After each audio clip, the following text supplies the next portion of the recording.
Alright, so it looks like live. So I hope everybody's doing well. Thank you for joining in on this live stream. If you actually are, if you're not, you'll catch it on the replay. For those of you that know me or don't know me, my name is Nick Sacalis, and welcome to the Real Estate Plate.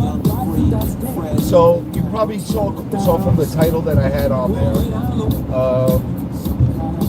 there's a lot of things going on here in New York. And one of the things that are happening here in New York is definitely a big boom that's happening in the suburbs. By the way, I'm doing this live stream in mobile mode, hands-free. Actually, I should hold on to the steering wheel, but hands-free device. So in case anybody's saying, "Oh, you shouldn't be doing this while you're driving," and I gotta think, well, you know what? I'm not touching anything. I'm doing hands-free, perfectly legal here in New York, and do anything hands-free as long as you're not being distracted or anything like that. And I'm not, because I'm talking as I'm driving, and you're allowed to talk as you drive. And as you can see from the music I have in the background, you get to hear a little bit of what I usually listen to as I'm driving. And one of the reasons that I'm doing this live stream now is because I'm actually heading over to change the locks over, the lockbox combo over at another house of us, and it's a little further than my regular territory that I do. I want to say 45 minutes away from me. So I figured, what else can I do? It's Saturday afternoon. Calls are starting to slow down now. Got some time in between my drive, might as well do a live stream. So in case you're watching and you are not, if you actually going on the chat, I'm not going to really be able to answer you on the chat, but I promise you I will get back to every single person that actually writes something on there while after the stream is up, and I will respond to everybody at that time, but I'm not going to do it now while the stream is going. And just how it is. So that being said, the reason why I'm doing this stream right now is just to give an update on what's going on. We got a lot of stuff going on here in New York. Everybody knows the New York mentality, the escape from New York, the evacuation, the great exodus that's happening from the more congested areas in Manhattan, Queens, Brooklyn, Staten Island, Bronx. Everybody's running for the hills, basically, for a lot of different reasons. You know, obviously, one of the biggest reasons is, and the primary focus, is the coronavirus that we're dealing with. And, you know, that's something that has terrified a lot of people, and a lot of people do not want to be close to each other in close proximity in big congested apartment buildings, and they've had enough. They want to be able to go out. They want to be able to enjoy going to the park and not have to worry about somebody coughing on them and getting them sick. I'm not being sarcastic about it, and I'm not making light of the whole scenario, but that's just how it is. You know, this is coming from somebody that came from the city myself. I grew up in Astoria, and you know, going back to it now would be a really big challenge. You know, I've lived in Syosset for the past 15 years, and I'm glad my wife made me make that move. You know, she took me kicking and screaming when that actually happened, but I'm glad she made me make that move, because it's better right now. Right now, this current environment is definitely better to be out in a more open area. And, you know, it just worked out really well. But that being said, what's happening right now, you're getting a lot of people panicking, absolutely panicking. And I don't know if I should keep this playlist playing in the background or not, or I don't know. You get to listen to actually what I listen to when I'm driving, and I get quiet time. I'm a big Queen fan. A lot of the early stuff done by them. I think Freddie Mercury was one of the greatest rock band singers of all time. I don't think there's going to be anybody like him. but that's like one of the things I listen to. AC/DC is another thing that I listen to all the time. Love of Black Sabbath, and then I actually get into a lot of other stuff too. I don't listen to one type of genre. I'm actually really into like all different stuff. But that being said, let me not make this a music show. This is all about real estate. We're talking about what's happening. And what is happening is the escape is happening. People are running out to the suburbs, the outskirts of the city. We're talking about in unprecedented numbers. The inventory in my areas in here on Long Island are dwindling. For every single house that you see come off the market, you're not even getting the equivalent of coming back on the market. More houses are actually selling than being put on the market. I've done a calculation. In order to get ourselves to some kind of equilibrium, we have to see 3 houses come on the market for every one that goes off in order to bring us to a healthy balance again. And that at this time is not happening, because you do have a lot of people that were planning on selling prior to our lockdowns and quarantines that have no interest in selling now. So great news, absolutely great news for sellers. Not so great news for buyers, because buyers are getting stuck in bidding wars right now. They're really getting crushed, and I feel bad for a lot of buyers out there, because they're basically just trying to get into themselves in the house. In a lot of cases, they're basically overbidding. $10, $20, $30, $40,000 over asking price, and they're still losing the house. I would never have expected something like this to actually happen at this time, at this point in history, New York history. But that is what is happening, and it's a little bit unnerving. I have a little bit of a mixed emotion about it, because I'm mostly a listing agent. I sell mostly represent sellers, but I do have a few buyers that I work with, and my team works with lots of buyers too.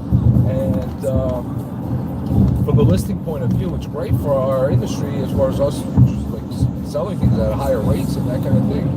But as far as representing the buyers, it's really tough, really, really tough.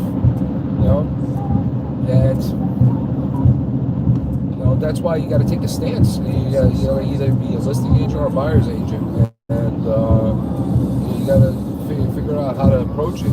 But it's sad. It's sad to give news to people like, I'm sorry you didn't get the house, especially when you see they're so excited for it. They really want the place, and they're basically not getting it.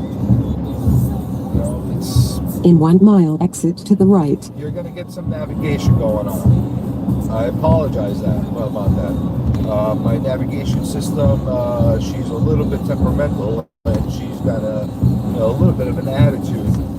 So sometimes she'll keep like nudging me, because sometimes she wants to put me on a direction that not necessarily is the best route. And that's one of the things you learn driving all these streets all the time, that you know what the best routes are and what not the best routes, and sometimes your navigation is not necessarily giving you the best route. Now I got my car navigation, I don't have Waze on there. Take the next exit to the right. I didn't bother putting on Waze because the roads are pretty much open right now. Not a lot of traffic. Like I said, it's late afternoon on a Saturday. Exit to the right. Okay, I'm gonna exit to the right. See what I mean? She's pretty temperamental, and she's like very demanding. Just do it, But that being said, you've got a lot of issues that are happening right now in the city, and I'm not gonna make this a political stream. I'm not gonna get into like the whole logistics and everything that's happening right now with our local politicians and government. Prepare to turn left. Okay, I'm going to turn left. But one of the things that's happening right now is, like I said, I'm not going to make it political. I'm not going to get it, but there's a lot of things that. In 1/4 of a mile, turn left onto Route 111. Will you stop that? Yeah, all right. I'm going to turn left. I think I should put it on silent. But then I'll get distracted because I'm doing the stream right now. Turn left. And I won't turn left when I have to turn left. So bear with it. Like I said, it's a live stream. I don't have anything scripted right now. I'm just talking right now, just on current events and experience. And what's happening right now is you have a multitude of different issues that are hitting us at the same time. So one of the first things that we're looking at is the coronavirus that has affected us.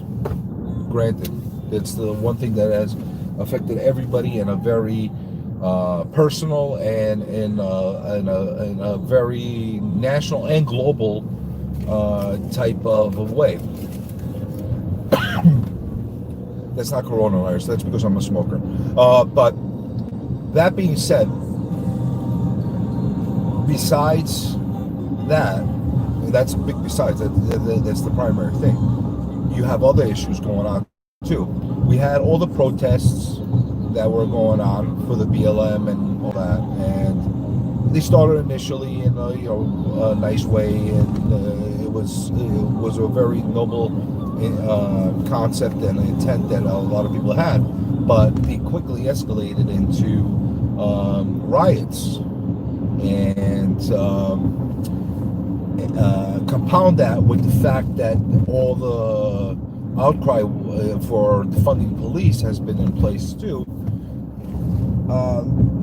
You have a combination of those things, plus now that police officers feel like they can't do their job in a certain extent, they're not really doing their job because they're afraid to, and I don't blame them. I really, in this instance, I can't blame them for being like cautious about how they go about doing everything right now, because anything they do is going to be scrutinized, and there's a lot of fear. And at the same time, when you're telling somebody that we're going to cut your pay, and that's basically what this whole defunding thing is doing, is you're not going to want to do 100% of your job if you're getting defunded, especially if you're in a job that you're risking your life on a daily basis. It's not really good. Now it's going to watch the navigation is going to talk soon. Is it? No. It didn't. Wow. So sorry about the bright lights. Hopefully it doesn't blind everybody. But you have that situation which has caused crime to start to escalate in the city. Prepare to turn left. There you go. There's my navigation. So crime has been escalating. In 600 feet, bear right, then bear right. I get that. All right, navigation. I get it. Bear right. All right. I'm going to bear right. So. Bear right. That's why I didn't start talking. Okay, so I'm bearing right. Hopefully, she stops for a little bit. I did what she asked me to, and that should pacify her a little bit. So. What I was saying is crime has been rising at another level, at a completely different level that we did not expect going into this year. Statistics are about 50% up from last year, which is huge. It's huge. I mean, going up 50% in 1 year in crime in a certain area, in a metro area, that's pretty big. I mean, we went from being the safest big city in the U.S. to quickly going into one of the most dangerous cities, and that's not a good thing.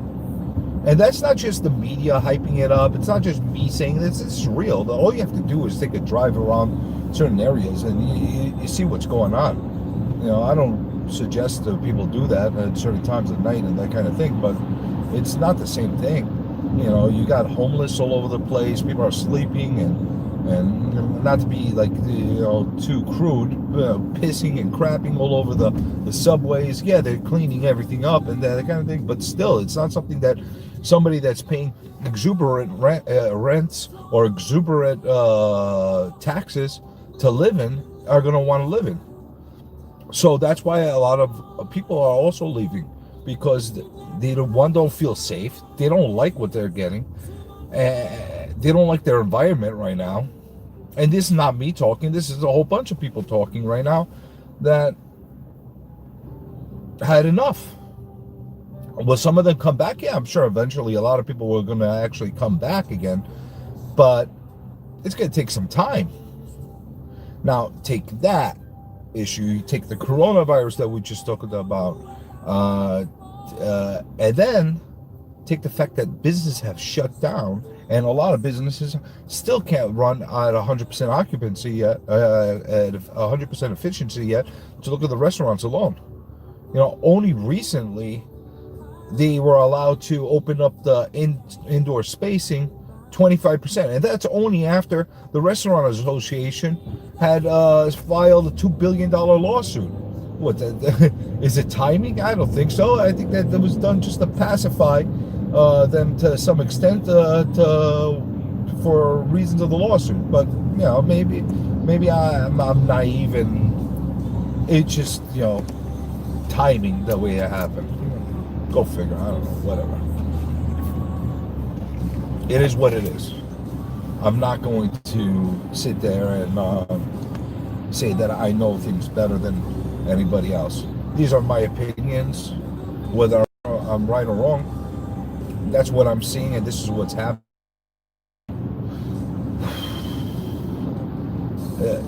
A multitude of other things that are like the little things that are tweaking people, and it's going to continue. And by the way, the exodus is not just happening with residential and people wanting to move. It's happening with businesses too. They estimated about 4,000 businesses, and it's probably going to be, it's definitely grossly underestimated, and there will be many more going down the line that will be shutting down permanently. Ever since we started this whole lockdown after the pandemic hit us. Now, even though we're out of the lockdown, many of these businesses still haven't opened up. And what I'm seeing on a personal level, because I do a lot of commercial business as well. Look at this. I'm going blind. You're probably going super blind right now, not being able to see anything. But what is happening is, there you go. Look at that. I kind of figured out. No more sun. So, a lot of businesses that have operations out of Manhattan, they are looking to either get some satellite space on the outskirts, like Long Island, or look for permanent substitutions. Working virtually and working at home for a lot of businesses opened up a lot of eyes. In a lot of cases, you don't necessarily have to work out of Manhattan. Yes, it's a prestige thing. Working out of the city, there's only one Manhattan. There's only one New York City. Now it's never going to change. And I really feel that everything is cyclical, and New York City will make a comeback, and I'm a big, strong believer in that. But you're talking about time, and it's going to take some time. I mean, when we were in the gutters, basically in the 70s, going into the early 80s, everybody said New York City will never come back. Well, you know what? It came back, and it came out stronger than ever. After 9/11, everybody said this is the end of New York City. Not only did it come back, it came back stronger than ever. After the financial crisis we got hit with, we got blasted during that time. It had a lot of financial repercussions. We came back stronger than ever. Now, this is a little different. This is something that is going to take a little bit longer, I think, than the other instances. I don't know how long it'll take, but we will come back. It's just, how long are you willing to wait? and how much are you willing to endure? And not only that, because it is New York, how much are you willing to pay? Don't forget, people that are living in New York City, not only are they paying the normal rates that we're paying here in New York State, because everybody has to pay them in New York State, but they also have additional New York City taxes. That's not fun. You don't want to pay those extra things, especially if you're not able to take advantage of all the beautiful things that New York City used to offer. And I say used to offer because we're not currently offering them. Broadway is shut down. Movie theaters are shut down. Restaurants are not the same kind of experience that we normally have. Museums, etc. Like all these indoor spaces that were once one of the things that were a major attraction for us are no longer offered. And that was part of the reason people were willing to pay more to be around. People want to be around that. You know, but if you don't offer that, you take away the incentive. And the other thing is, the longer people stay away, because a lot of people went to, theoretically on a temporary basis before, during the quarantine, they went to like Connecticut, they went to New Jersey, they went to parts of Long Island, upstate, and they came to a conclusion, we kind of like it here. I don't think I want to go back, and that's happening more and more. I talk to people all the time. And if that's the case, it's going to take a longer time for people for New York City to recover. It's not going to be a straightforward kind of situation. It's just how it is. But I might get cut down right now because I'm actually further out east right now. I'm going towards Mount Sinai. And the signal gets choppy here, and because it's a live stream, it'll probably cut off for me. So if it does cut off on me, I'm just going to apologize in advance, and I'll do a follow-up video if there's anything that I haven't covered on this video up until that point. But now with this mentality, you know, we're gonna be seeing dramatic things altering down the line for us in near term and long term future. And it's gonna be interesting. It's gonna be interesting. I'm a pro now on the stream, so it doesn't look like it's gonna last much longer. But what I was saying is, I am proud to be a New Yorker, and it hurts me to see us in this current state. You know, yeah, I do business in Long Island, I do business in New York City, I do business in the boroughs, I do business all across New York. And I don't want to see it continue to do business and prosper for one area while the other one is really hurting. And that's what I'm feeling is happening right now. I feel that New York City is really hurting. Everything else, right? And it can be. We can't find solutions. We just have to look for them. We really have to look for them. I shouldn't be the one that says that we have to find solutions. It should be our elected politicians, our elected local politicians that are helping us find these solutions. Everything, it's not justified, but however that's being offered, it's so. Only one place you could experience things like this, and this is our city. Getting in and out. I'm gonna sign off now. Hopefully you got a from my rant. Here on Long Island, we are in a real estate boom in other parts of the suburbs, and unfortunately, New York City is in decline at the moment. But it's gonna sooner or later. But this is our current state of affairs here in New York. I'll catch you on the next video, and before I lose signal again, make sure you subscribe, press the like button, and you'll never miss another video when it comes out. Thanks for joining me. Oh my God, I'm going